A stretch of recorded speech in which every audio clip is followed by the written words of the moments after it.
अयोध्या के राजा दशरथ की 3 पत्नियां और 4 पुत्र थे। राम सभी भाइयों में बड़े थे और उनकी माता का नाम कौशल्या था।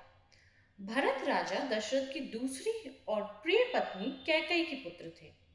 दूसरे 2 भाई थे, लक्ष्मण और शत्रुघ्न, जिनकी माता का नाम था सुमित्रा। जब राम को एक तरफ राजतिलक करने की तैयारी हो रही थी, तभी उसकी सौतेली माँ कैकई अपने पुत्र भरत को अयोध्या का राजा बनाने का षड्यंत्र रच रही थी। यह षड्यंत्र बूढ़ी मंथरा के द्वारा किया गया था। रानी कैकई ने एक बार राजा दशरथ के जीवन की रक्षा की थी।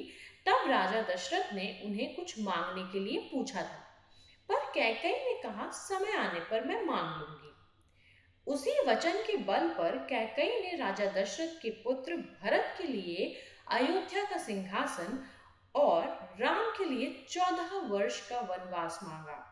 श्री राम तो आज्ञाकारी थे, इसलिए उन्होंने अपनी सौतेली माँ कैकई की बातों को आशीर्वाद माना और माता सीता और प्रिय भाई लक्ष्मण के साथ 14 वर्ष का वनवास व्यतीत करने के लिए राज्य छोड़कर चले गए।